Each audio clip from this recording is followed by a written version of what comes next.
Friends, आज जिस movie के बारे में हम जानने वाले हैं उसका नाम है ब्लर।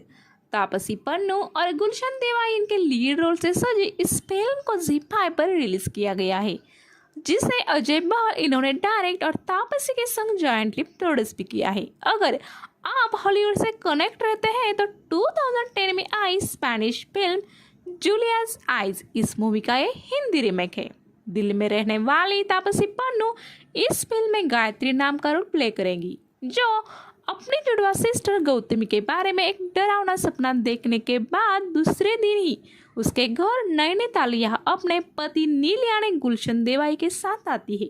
दरअसल गौतमी की आई साइट खो गई होती है, जिसके बाद पिछले कई महीनों से वो अकेली ही नैनीताल में अपनी जिंदगी गुजार रही थी। गौतमी का घर अंदर से बंद होता है।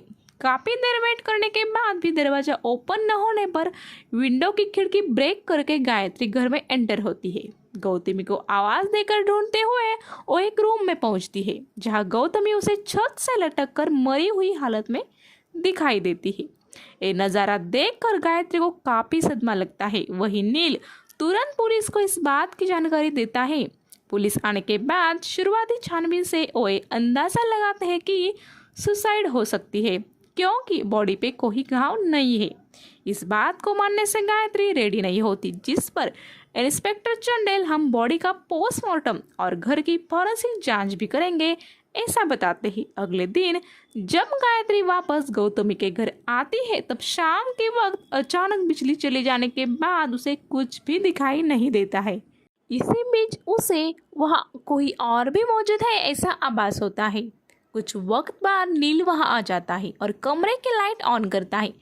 तब गायत्री उसे बताती है यहाँ कोई तो था, मगर नील उसे समझाता है कि यहाँ कोई नहीं था और तुम्हारी आई साइट भी कमज़ोर हो रही है, हमें दिल्ली में जाकर फौरन ट्रीटमेंट लेना होगा।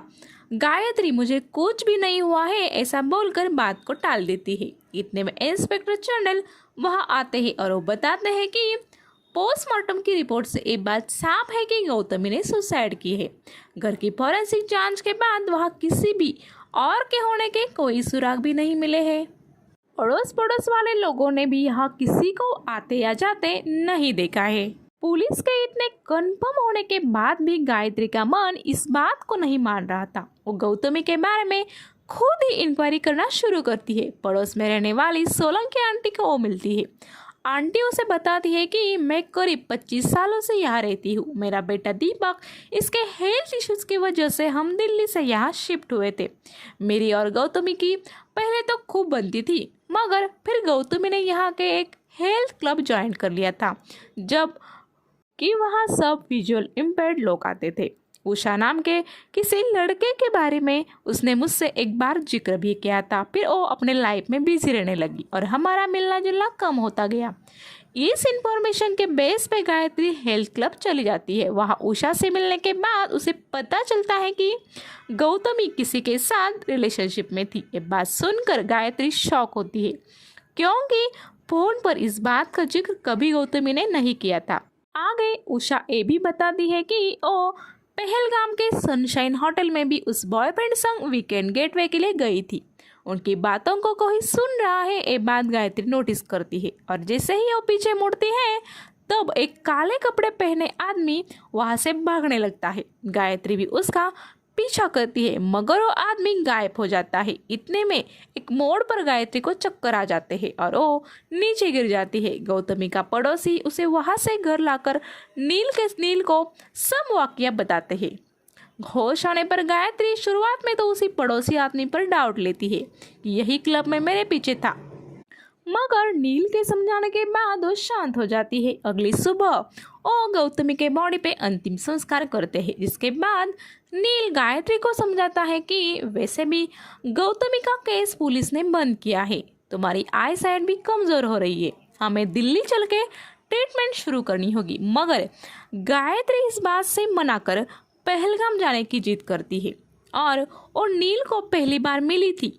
नील भी अपने वाइफ के स्वीट डिमांड को पूरा करने की सोचकर हाँ बोल देता है। पहलगाम में वो सनशाइन होटल में ही रुकते ही वहां जाकर गायत्री रिसेप्शन पर गौतमी के बारे में पूछती है, मगर उसे वहां से कोई डिटेल्स नहीं मिलती। मगर वहाँ का एक बूढ़ा वेटर उसकी तरफ देखकर काफ़ी अच्छे से रिएक्ट कर रहा होता है। एक रोज वो बूढ़ा वेटर गायत्री के पास आकर उसे एक की देता है और बताता है कि आप लास्ट विजिट में इसे यहाँ भूल गए थी। तब गायत्री उसे बताती है कि मैं वो नहीं हूँ जो आप समझ रहे हो, मैं उसकी जुड़वा सिस्टर हूँ। क्या आप मुझे बता सकते हैं वो यहाँ किसके साथ आई थी? मगर वो आदमी का फेस मुझे इतना याद नहीं है, लेकिन वो बताता है कि जब गौतमी यहाँ आई थी तब उसकी आंखों पे पट्टी लगी थी। इतने में नील वहाँ आ जाता है और वो समझ जाता है कि गायत्री ने यहाँ आने की जिद क्यों की थी। नील भी बताता है कि डॉक्टर नील ने उसे गौतमी के आइज के ऊपर सर्जरी करने के बाद उसे कॉल कर बताई थी, मगर वो सक्सेसफुल नहीं रहा था। इतनी बड़ी बात तुमने मुझे पहले क्यों नहीं बताई? इस बात को लेकर उन मियाँ बीवी में झगड़ा होता है और गायत्री वहाँ से गुस्से से बाहर निकल जाती है। बाहर वो अचानक से कार के सामने आ जाती है और बाल बाल बच जाती है। गायत्री के आंखों की रोशनी अब काफ़ी कमज़ोर हुई होती है। नील गायत्री को रूम में लाकर समझाता है कि जो हुआ सो हुआ, अब अपने हेल्थ के बारे में सोचो और अपने घर चलने के बारे में भी सोचो, जिस पर गायत्री भी राजी होती है और वो दोनों अगले दिन दिल्ली रवाना होने के लिए वहाँ से चेकआउट करते हैं। निकलते वक्त गायत्री उस वेटर संग बात कर रही होती है, तभी एक आदमी पीछे खड़ा है। ये बात वो महसूस करती है, मगर वो आदमी फिर से भागने में कामयाब हो जाता है। उतने में नील वहाँ आता है और गायत्री उसे सीसीटीवी फुटेज चेक करने की जिद करती है। नील अकेले ही गायत्री को कार में बिठाकर वहाँ के ऑफिस में जाता है। काफ़ी देर होने पर गायत्री उस ऑफिस में जाती है, मगर तभी वहाँ की लाइट चली जाती है और लाइट आने के बाद वहाँ का मैनेजर वहाँ आकर गायत्री से पूछता है यहाँ एक आदमी था, वो कहाँ गया? गायत्री कुछ समझ नहीं पाती तो वो बोलता है कि उनको फुटेज चाहिए था। इसके बाद वहाँ से फुटेज भी गायब हो जाता है। नील के न मिलने पर गायत्री इंस्पेक्टर चंडेल को कॉल करती है। पुलिस वहाँ आकर सब जगह ढूंढती है, मगर कुछ हासिल नहीं हो पाता। इसी बीच उस बूढ़े वेटर की भी मौत हो जाती है। गायत्री को शक हो जाता है कि ये सब वही आदमी कर रहा है जो गौतमी के साथ था और इस बात को पुलिस को भी बताती है, पर उसके पास उस आदमी की कोई जानकारी नहीं होती। इसके बाद इंस्पेक्टर गायत्री को वहाँ के एक डॉक्टर अमन के पास ले जाते हैं, जो बताते हैं कि आपको आंखों की रोशनी बचाने के लिए तुरंत ऑपरेशन करवाना पड़ेगा, मगर गायत्री नील के मिलने तक कुछ भी करने के लिए मना करती है। डॉक्टर अमन ये भी बताते हैं कि मैंने तुम्हारे सिस्टर गौतमी के आइज पर भी सक्सेसफुल ऑपरेशन किया था, मगर बाद में वो फॉलोअप के लिए आई ही नहीं। इस बात को सुनकर गायत्री हैरान होती है, क्योंकि नील ने उसे ऑपरेशन फेल हुआ था ऐसा बताया था। इसके बाद और इंस्पेक्टर संग गौतमी के घर आ जाती है। वहाँ नील उन्हें सुसाइड किए हुए हालत में दिखाई देता है। पास में एक नोट भी लिखी होती है कि मैं अपने मर्जी से खुदकुशी कर रहा हूँ। नील सुसाइड कर ही नहीं सकता, इस बात पर गायत्री काफ़ी श्योर होती है। वो इंस्पेक्टर को बताती है कि एक काम ज़रूर गौतमी के बॉयफ्रेंड का ही है, वही मुझे फॉलो भी कर रहा है। इसी बीच उसे काफ़ी ब्लर दिखाई देने लगता है और अगले दिन ही वो अपने आँखों का ऑपरेशन कर लेती है। उस वक्त पड़ोसी सोलंकी आंटी वहाँ आती है। वो गायत्री को समझाती है कि ये जगह तुम्हारे लिए ठीक नहीं है, तुमने अपने करीबी 2 लोगों को यहाँ खो दिया है। मुझे मेरा बेटा छोड़ के चला गया है, वो लौटेगा या नहीं पता नहीं, पर तुम्हारा अब कोई यहाँ नहीं है, ये बात तुम्हें पता है, सो तुम यहाँ से चली जाओ। इसी बीच इंस्पेक्टर को नील के फोन से कुछ डिटेल्स मिलती है, जिसे वो बताने वहाँ आते हैं, जिसमें एक कॉल रिकॉर्डिंग होती है और नील मरने से पहले एक कन्फेस करता है कि मैं गौतमी को पसंद करने लगा था, मगर हम दोनों तुम्हारा सामना करना नहीं चाहते थे, इसलिए गौतमी ने पहले अपने आप को खत्म किया और अगर तुम होटल का सीसीटीवी फुटेज देखती तो ये बात समझ जाती कि मैं ही वहाँ उसके साथ था। इस बात से डरकर मैं अपने आप को खत्म कर रहा हूँ। इन सब से ये बात क्लियर होती है कि नील और गौतमी का अफेयर चल रहा था। गायत्री इंस्पेक्टर को वहाँ से चले जाने बोलती है और डॉक्टर को अपने डिस्चार्ज के बारे में पूछती है। डॉक्टर इतने जल्दी सिर्फ एक ही बात पे डिस्चार्ज देने को राजी होते हैं कि तुम अपनी आंखों के ये पट्टी 2 हफ्तों तक नहीं हटाओगी और तुम्हारे ख्याल के लिए हमेशा एक नर्स को अपने साथ रखने राजी होगी। इन दोनों बातों को मानकर गायत्री अपने घर आ जाती है। उसे घर में घूमने शुरुआत में काफ़ी तकलीफ भी होती है, मगर वक्त के साथ वो अपने आप को संभाल लेती है। इसके बाद एक मेल ब्रदर उनका ख्याल रखने के लिए उनके घर हॉस्पिटल से आता है। हॉस्पिटल ने कोई सिस्टर को अरेंज क्यों नहीं किया, इस बात से गायत्री थोड़ी नाराज़ होती है, मगर डॉक्टर से कंफर्म करने के बाद वो उसे एक्सेप्ट कर लेती है।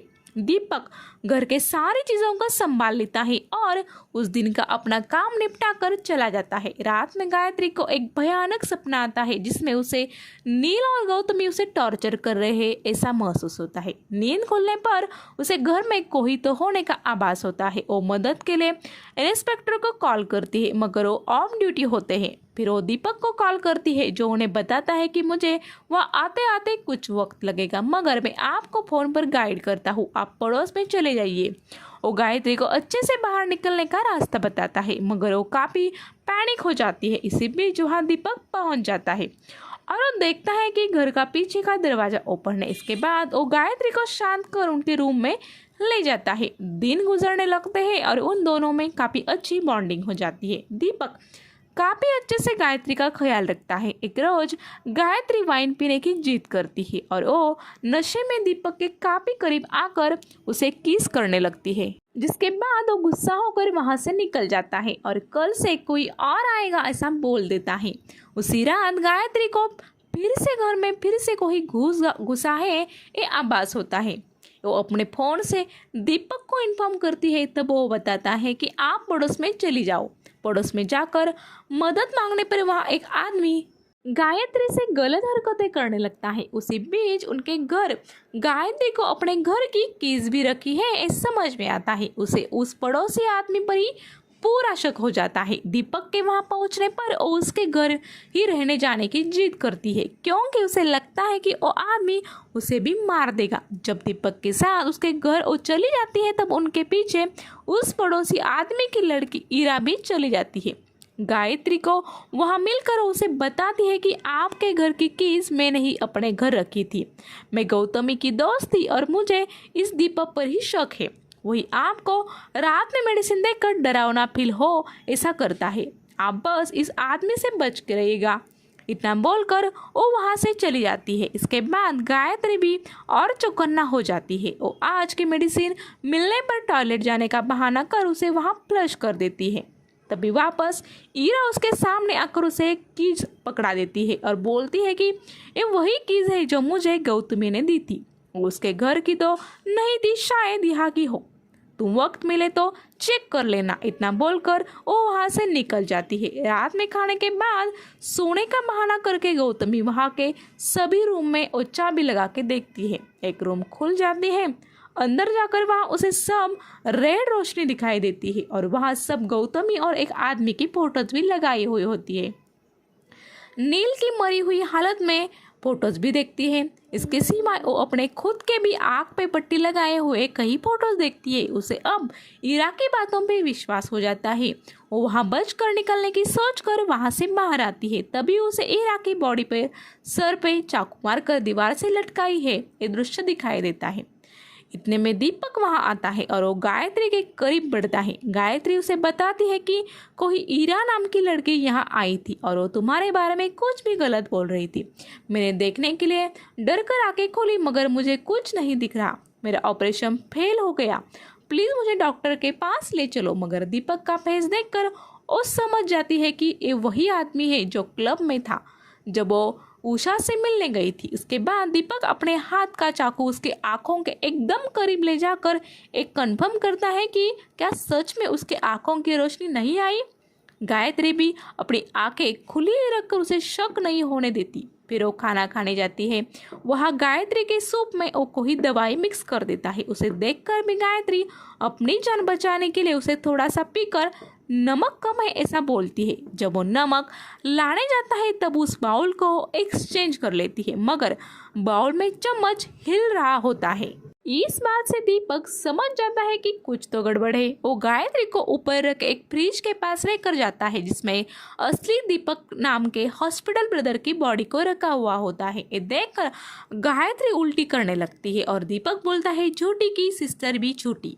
फिर उन दोनों में अनबन होने लगती है। बातों बातों में दीपक अचानक से एक इंजेक्शन गायत्री के आंखों में लगा देता है, जिससे उसकी आंखें कमजोर हो जाए। फिर वो उसे एक दूसरे फ्रिज में लॉक कर देता है।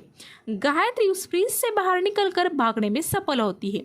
वो जानबूझकर सोलंकी आंटी के घर जाती है ताकि उनका सपोर्ट उसे मिले। वहां जाके वो पुलिस को कॉल करने ही वाली होती है कि तभी दीपक वहां आता है। आंटी को कॉल करने बोलकर वो दीपक को चाकू से रोकने लगती है, मगर इतने में उसे सोलंकी आंटी की अपने बेटे संग एक तस्वीर दिखाई देती है और उसी वक्त आंटी उसके सर पे पीछे से एक वार से हमला कर देती है। इसका मतलब वो सर पीरा लड़का आंटी का ही बेटा होता है। आंटी उसे कोसने लगती है कि तेरी दिमागी हालत की वजह से मुझे अब तक टेंशन रहती है, तू सुधर जा, अभी भी वक्त है। इन सब को सुनकर वो अपने माँ को मार देता है और बोलता है कि कब तक सुनाओगे माँ, अब मैं बड़ा हो गया हूँ। इसके बाद गायत्री को होश आ जाता है और देखती है कि दीपक उसके सामने बैठा होता है और वो उसे एक ऑफर देता है, या तो वो मेरी हो जाओ या फिर मरने के लिए रेडी हो जाओ। इसके बाद गायत्री मरना पसंद करती है और सुसाइड करने की एक्टिंग करती है। जब दीपक उसके पास आता है तो वो उसके स्टूल पर लात मारने लगता है और बोलता है, तुम भी अपनी सिस्टर जैसी ही निकली धोखेबाज। इतने में गायत्री उस स्टूल से कूदकर दीपक के बाहों में गिरकर प्यार का नाटक करने लगती है और पीछे पड़े चाकू से उस पर वार कर वहां से बाहर भाग जाती है। वो पुलिस को कॉल कर सब वारदात बताती है, मगर इतने में दीपक लाइन कट कर देता है और घर का फ्यूज ऑफ कर देता है। फिर वो अंधेरे में अपने कैमरा के फ्लैश का यूज करके गायत्री पे हमला करने जाता है, पर गायत्री उसके सर पे वार कर देती है, जिससे वो बेहोश होता है। इसके बाद पुलिस वहां आकर गायत्री को बचा लेती है और दीपक को कानून के हवाले करने बोलती है, मगर वो वहां पड़े चाकू से अपना ही गला काट लेता है। इसके बाद अपनी आंखों का फिर से ऑपरेशन कर नील को पहले देखने की ख्वाहिश व्यक्त करती। उसके बॉडी को देखकर वो डॉक्टर से पूछती है कि उसकी आंखें कहाँ हैं, तो वो बताते हैं कि नील ने आंखें डोनेट की थी और वही अब तुम्हारे साथ हमेशा होगी। इसके बाद नील के बॉडी का फ्यूनरल को देखते हुए गायत्री रोकर उसे याद करते हुए हमें दिखाई जाता है और फिल्म यही खत्म हो जाती है। Bye bye.